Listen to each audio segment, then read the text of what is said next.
हरे कृष्णा कृष्ण कृष्ण हरे हरे, हरे राम राम राम हरे हरे।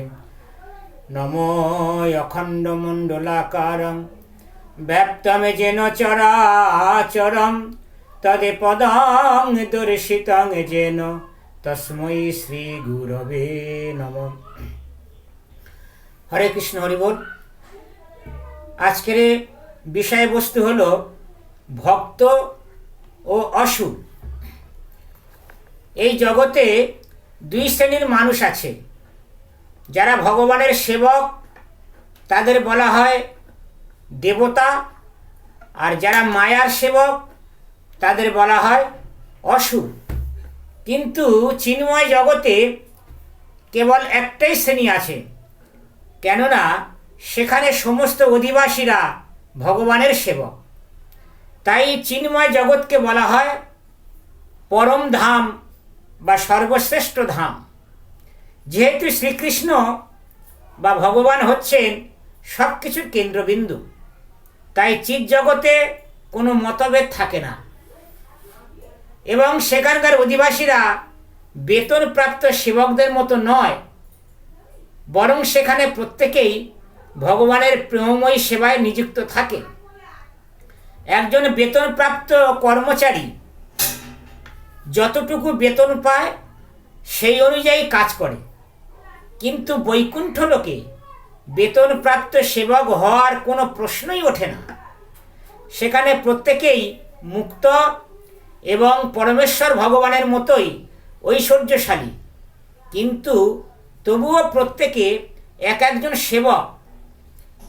এই জড় জগতের মানুষ নিজেদের চাহিদা মেটাবার জন্য সেবা করে, কিন্তু চিন্ময় জগতে সেবা করেন প্রেমবশত। ভগবানের প্রতি প্রেমযুক্ত হয়ে তারা ভগবানের সেবা করে। সেখানে কোনো কিছুর আবশ্যকতা নেই, কারণ সব কিছুই সেখানে পরিপূর্ণ। তাই ব্রহ্মসংহিতায় ব্রহ্মাজি বলেছেন, চিৎ জগতে অনেক কল্পবৃক্ষ আছে যা মনোবাঞ্ছিত ফল প্রদান করে। এই জড় জগতে প্রত্যেকেই কাজ করতে বাধ্য হয়। যদি কেউ কাজ না করে তাহলে সে অনাহারে ক্ষুধায় মারা যায়। এমনকি রাজাকেও কাজ করতে হয়। গরিব মানুষের কথা কি আর বলার আছে? পরমেশ্বর ভগবানের তত্ত্বাবধানে মায়া সবাইকে কুকুরের মতো নাচাচ্ছে। মালিক যখন কুকুরকে বলে নাচো, তখন সেই কুকুরটিও আনন্দে নাচতে থাকে, কেননা সে জানে মালিকের কথা না শুনলে তার না খেয়ে মরতে হবে। তেমনি এই জড় জগতে কিংবা চিন্ময় জগতে প্রত্যেকেই হচ্ছে সেবক, কিন্তু এখানে মানুষদের এই ধারণাটা আছে যে তারা হচ্ছে মালিক। এই জড় জগতে প্রত্যেকেই মালিক হতে চায়। পরিবারের মুখ্য ব্যক্তি যিনি, তিনি মনে করে আমি হচ্ছি আমার স্ত্রী এবং আমার পুত্র কন্যাদের মালিক, কিন্তু প্রকৃতপক্ষে সে হচ্ছে তার পরিবারের একটি সেবক। পরিবারের প্রত্যেকটি সদস্যের ভরণ পোষণের দায় দায়িত্ব তার। ঠিক তেমনি আমাদের নামহট্টের কথা বলি, কোনো প্রভুর হাতে হয়তো 20, 30টা 40টা নামহট্ট আছে। তিনি তখন হয়তো অহংকার বশত ভাবতেই পারে যে আমি 40টা নামহট্টের দেখাশোনা করি, সব ভক্তরা আমার কথা শোনে। এটাই হলো অহংকার। কিন্তু প্রকৃতপক্ষে ভাব এটা হওয়া উচিত নয়। প্রকৃতপক্ষে ভাব হওয়া উচিত যে গুরুদেব কৃপা করে, ভগবান কৃপা করে এই 40টা নামহট্টদের ভক্তদের সেবা করার দায়িত্ব আমাকে দিয়েছে। আমি যেন এই সমস্ত নামহট্টের ভক্তদেরকে ভালো করে সেবা করতে পারি। ঠিক তেমনি রাজার রাজ্য, রাজকীয় কনপদ সম্পাদনকারী ব্যক্তি মনে করেন যে আমি হচ্ছি রাজা কিংবা আমি হচ্ছি রাষ্ট্রপতি, কিন্তু প্রকৃতপক্ষে তিনি হচ্ছেন প্রজাদের সেবক। প্রজারা গণতান্ত্রিক ব্যবস্থায় ভোটের মাধ্যমে কাউকে রাজা নির্বাচন করেন। তো তো এই রাজার প্রকৃত দায়িত্ব হলো তার প্রজাদেরকে সুন্দর করে সেবা করা। তিনি প্রজাদের চাহিদা অনুযায়ী তাদের সেবা যদি না করেন, তবে তিনি পদচ্যুত হতে পারেন, অথবা নির্বাচনে পুনরায় জয়যুক্ত নাও হতে পারেন। এই জড় জগতে প্রত্যেকেই মালিক হতে চায়। তাই স্বঘোষিত ভগবানের মধ্যে, রাজ্যের মুখ্য ব্যক্তিদের মধ্যে, এমনকি বন্ধু ও পরিবারের সদস্যদের মধ্যে প্রতিটি স্তরে রয়েছে প্রতিদ্বন্দ্বিতা। মালিক হওয়ার এই মহাচ্ছন্ন প্রতিদ্বন্দ্বিতায় সবাই অসফল হন। ভারতের জনক হিসাবে মহাত্মা গান্ধী সম্মানিত হয়েছিলেন, কিন্তু আসলে তিনি ছিলেন একজন সেবক মাত্র। এবং যখন কোনো একজন তার সেবাকে পছন্দ করল না, তখন তাকে হত্যা করা হলো। তেমনি কেনেডি ছিলেন খুবই জনপ্রিয় রাষ্ট্রপতি, কিন্তু কোনো একজন তার সেবায় কিছু ত্রুটি দর্শন করলো, তাকেও হত্যা করা হলো। প্রকৃতপক্ষে কেউ এখানে মালিক নয়, প্রত্যেকেই হচ্ছেন মায়ার সেবক কিংবা ভগবানের সেবক। যারা মায়ার সেবক তাদেরকে বলা হয় অসুর, আর যারা ভগবানের সেবক তাদেরকে বলা হয় সুর। তাই সরকারের নিয়ম প্রত্যেককে মেনে চলতেই হয়, কিন্তু মায়ার বশে একজন অপরাধী মনে করে আমি সরকারের নিয়মকে মেনে চলবো না। কিন্তু যখন সে ধরা পড়ে, তখন তাকে কারাগারে নানান ধরনের যন্ত্রণা ভোগ করতে হয়। তেমনি আমরা সবাই ভগবানের সেবক, কিন্তু অসুরেরা ভগবান এবং ভগবানের নিয়মকে মেনে নেয় না। সেই মূর্খরা মনে করে যে ভগবান নেই, অথবা প্রত্যেকেই হচ্ছে ভগবান, অথবা তারা নিজেরা মনে করে আমরা এক একজন ভগবান। কিন্তু এমন ভগবানদেরও, অর্থাৎ যারা নিজেদেরকে ভগবান বলে মনে করে, তাদেরও জন্ম, মৃত্যু, জরা, ব্যাধি, এই বিভিন্ন ধরনের কষ্ট তাদেরকে ভোগ করতে হয়। যারা সম্পূর্ণভাবে মোহগ্রস্ত, কেবলমাত্র তারা ভগবানের সেবা করতে রাজি হয় না। মূঢ় নরাধাম মায়া অপরিত জ্ঞানম আর অসুর ভাবাসম্পন্ন ব্যক্তিরা, তারা স্বেচ্ছাকৃতভাবে ভগবানের সেবা না করে ভগবানের যে বহিরঙ্গা শক্তি, সে মায়ার দ্বারা পরিচালিত হয়। ভূতে পাওয়া মানুষরা যেমন সদা সর্বদা নিরর্থক কথা বলে, যাদের ভূতে ধরে তারা বকবক বকবক করে অসার কথা বলে, তেমনি জীব যখন মায়াগ্রস্ত হয় অথবা জড়া প্রকৃতির মায়া শক্তির দ্বারা প্রভাবিত হয়, সেও নিরর্থকভাবে, অবাঞ্ছিতভাবে বকবক বকবক করতেই থাকে। এবং সবচাইতে মূর্খামি কথা হচ্ছে যে সে নিজেকে ভগবান বলে মনে করে। তাই দেবতা এবং অসুর, এই দুই শ্রেণীর মানুষের মধ্যে সদা সর্বদা একটা সংঘর্ষ চলছে। অসুরেরা সর্বদা ভগবানের বিরোধিতা করে এবং দৈব গুণ সম্পন্ন মানুষেরা সর্বদা ভগবানের শ্রীচরণে শরণাপন্ন হয়। প্রহ্লাদ মহারাজের কাহিনীর মধ্যে আমরা দেখতে পাই, এমনকি একই পরিবারের মধ্যে দেবতা আছে, অসুর আছে। প্রহ্লাদ মহারাজের পিতা হিরণ্যকশিপু, তিনি ছিলেন একজন অসুর, কিন্তু সেই পরিবারের মধ্যে প্রহ্লাদ মহারাজ ছিলেন একজন ভগবানের নিষ্ঠাবান ভক্ত। তাই স্বাভাবিকভাবে একজন পিতা তার সন্তানের প্রতি স্নেহবশত, কিন্তু যেহেতু হিরণ্যকশিপু ছিলেন একজন অসুর, তাই তিনি তার সন্তানের শত্রু হয়েছিলেন। সেটাই হচ্ছে অসুরের স্বভাব। সন্তানের প্রতি পিতার যে একটা স্বাভাবিক প্রীতি, ভালোবাসা, সে কথা হিরণ্যকশিপু ভুলে গিয়েছিলেন। ভগবান তার শত্রু, এই ভাব নিয়ে তিনি নিজের সন্তানকেও শত্রুর মতো জ্ঞান করতেন। তাই নিঃসন্দেহে এমনি একটা বাঘও তার বাচ্চাদের প্রতি স্নেহপরায়ণ হন। অতএব হিরণ্যকশিপু প্রথমে প্রহ্লাদ মহারাজের প্রতি স্নেহ প্রদর্শন করেছিলেন, তাই প্রহ্লাদ মহারাজের বয়স যখন 5 বছর, তিনি খুবই শান্ত এবং খুবই শিষ্ট ছিলেন। একদিন হিরণ্যকশিপু তার পুত্রকে জিজ্ঞাসা করলেন, হে বৎস, তুমি তোমার বিদ্যালয় থেকে সব থেকে ভালো কি শিক্ষা লাভ করেছ? উত্তরে প্রহ্লাদ মহারাজ বললেন, ভগবানকে উপলব্ধি করার মাধ্যমে জগতে সব কিছুকে ত্যাগ করা উচিত। ভগবান হলে জগতের ঈশ্বর, অনন্ত কোটি ব্রহ্মাণ্ড, সব কিছুর মালিক হলেন পরমেশ্বর ভগবান। তাই সেই ভগবানের সেবায় যুক্ত হয়ে জড় বিষয় যাহা আছে, জড় বিষয়ের প্রতি আসক্ত না হয়ে সমস্ত কিছু ত্যাগ করা উচিত। আধ্যাত্মিক উন্নতির জন্য মনুষ্য জীবনটি হচ্ছে সবচাইতে শ্রেষ্ঠ সুযোগ, এবং ভগবত উপলব্ধির উদ্দেশ্য এই জীবনটির সদ্ব্যবহার করা। হিরণ্যকশিপু ক্রোধ প্রকাশ করলেন। প্রহ্লাদ মহারাজের উপর প্রচণ্ড রেগে গিয়ে, প্রহ্লাদের 2 জন শিক্ষক ছিলেন, ষণ্ড আর অর্মক, তাদেরকে জিজ্ঞাসা করলেন, কেন আমার পুত্রকে এই সমস্ত নিরর্থক শিক্ষা দিয়েছেন? তখন হিরণ্যকশিপুর ভয়েতে 2 জন শিক্ষক থরথর করে কাঁপছে। তারা ভয়পূর্বক উত্তর দিলেন, হে রাজন, আমরা বালককে এই শিক্ষা দিইনি, আপনার পুত্রকে আমরা এমন শিক্ষা দিইনি। স্বাভাবিকভাবেই সে ভগবানের প্রতি আসক্ত হয়েছে। তাই আমরা কি করতে পারি?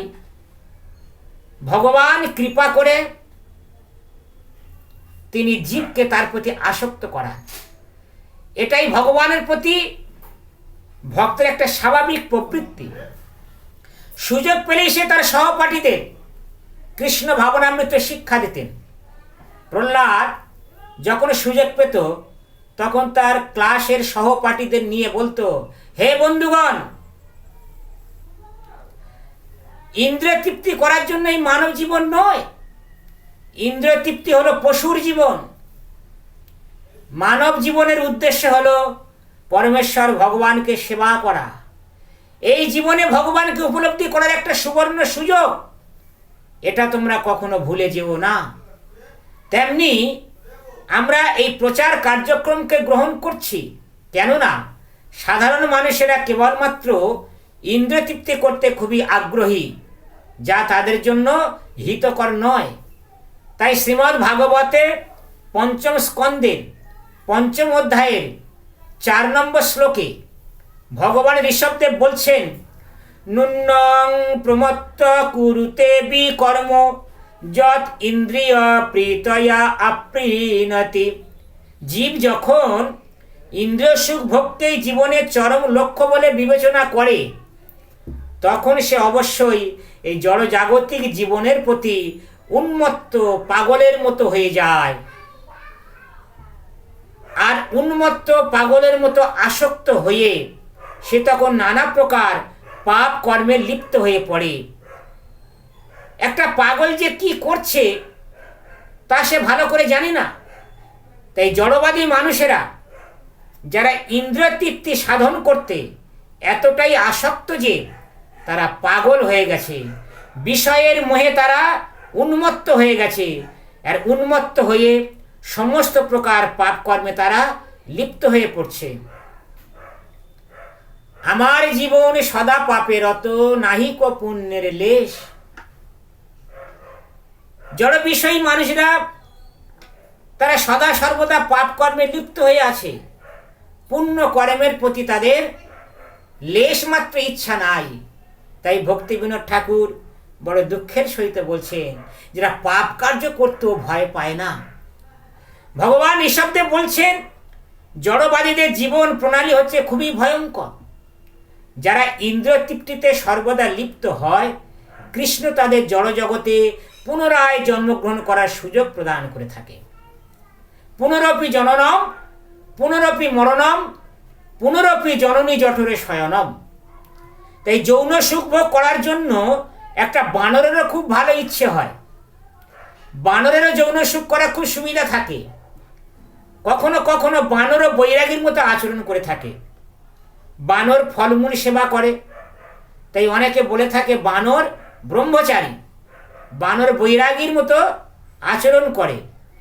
সে জঙ্গলে বিবস্ত্র অবস্থায় থাকে এবং কেবলমাত্র ফল খেয়ে জীবন ধারণ করে, কিন্তু যৌন সুখের জন্য সে সুযোগ পেলেই কমপক্ষে 3 ডজন বানরের সঙ্গে যৌন সুখ উপভোগ করে। তাই তথাকথিত বানরের দৃষ্টান্ত দিয়ে আচার্যগণ বলছেন তথাকথিত যারা বৈরাগীর মতো সেজে আছে, বৈরাগী কথার অর্থ হলো বৈরাগী, অর্থাৎ যার রাগ নাই তাকে বলা হয় বৈরাগী। তা বৈরাগীর যারা সাধুর বস্ত্র পরিধান করে কিন্তু গোপনে স্ত্রীদের সঙ্গ, অবৈধ সঙ্গ করে, তারা হচ্ছে ঠিক এই বানরের মতো। এটা হচ্ছে আসরিক ভাবাসম্পন্ন। তাই অসুরীরা ভগবানকে বিশ্বাস করে না এবং তারা তাদের ইচ্ছা অনুযায়ী কাজ করতে থাকে। তাই ভগবদ গীতার 7ম অধ্যায়ে 15 নম্বর শ্লোকে ভগবান শ্রীকৃষ্ণ বলছেন, নোমাম দুষ্কৃতি ন মূঢ়া প্রপদন্তে নরাধম মায়া অপহৃত জ্ঞানা আসুরে নিভাব মাশ্রিতা। হে অর্জুন, মূঢ় নরাধাম মায়ার দ্বারা যাদের জ্ঞান অপহৃত হয়েছে এবং যারা আসরিক ভাবাসম্পন্ন, এই 4 প্রকারের মানুষ তারা আমার শরণাগতি লাভ করে না। এখানে ভগবান শ্রীকৃষ্ণ পরিষ্কারভাবে বলছেন আসরিং ভাবমাশ্রিত, কেননা অসুরীরা নাস্তিক দর্শনের আশ্রয় গ্রহণ করে শিক্ষা, বিজ্ঞান, রাজনীতিতে অগ্রগতি করলেও তারা হচ্ছে নরাধম, অর্থাৎ নরের অধম।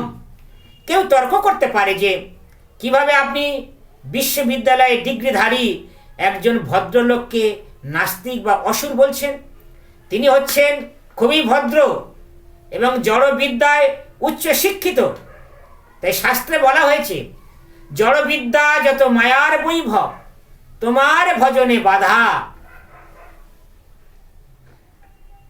জড়বিদ্যা যত মায়ার বৈভব তোমার ভজনে বাধা।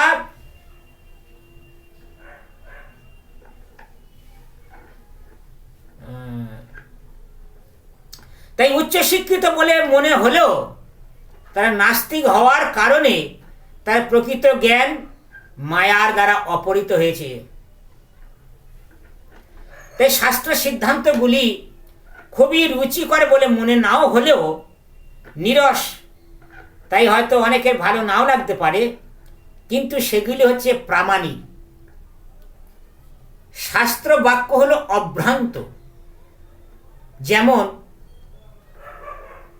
গোময় অর্থাৎ গোবর, সেই গোবরের মধ্যে এমন শক্তি আছে যা অনেক জীবাণুকে নাশ করে দেয়। সেই জন্য গ্রামে গঞ্জের মানুষ গোবর জল করে বাড়ির চতুর্দিকে ছড়াঝাটি দেয়। কিন্তু গোবরের মধ্যে এমন একটা গুণ আছে যা আমাদের অনেক কল্যাণ করে থাকে। তাই শাস্ত্র বলছে গোময় গোচনা অতি উৎকৃষ্টতম। তাই শাস্ত্র সিদ্ধান্ত অভ্রান্ত। তাই জীবনের প্রকৃত সমস্যাগুলির সঙ্গে আমরা লুকোচুরি খেলতে পারবো না। আমাদের প্রকৃত সমস্যা মানুষের কাছে তুলে ধরাই হলো আমাদের কাজ।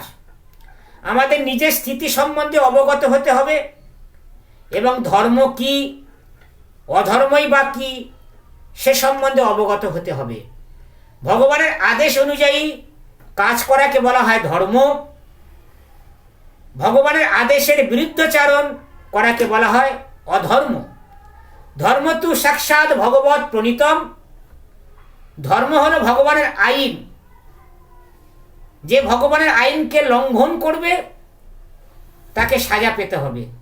আমরা যেমন যে রাষ্ট্রে বাস করি, রাষ্ট্রের আইন লঙ্ঘন করলে আমাদের যেমন সাজা পেতে হয়, ঠিক তেমনি ভগবানের যে আইন, ভগবানের যে নিয়ম, কেউ যদি ভগবানের আইন লঙ্ঘন করে, কেউ যদি ভগবানের শাস্ত্রের বিরুদ্ধ আচরণ করে, তাহলে তাকে অবশ্যই প্রকৃতির নিয়ম অনুযায়ী সাজা পেতেই হবে। সুতরাং ধর্ম অধর্ম, ভক্ত অভক্ত, প্রতিটা জীবেরই কর্তব্য হলো ভগবানের আইন মেনে জীবনযাত্রা নির্বাহ করা। হরে কৃষ্ণ কৃষ্ণ কৃষ্ণ হরে হরে, হরে রাম রাম রাম হরে হরে।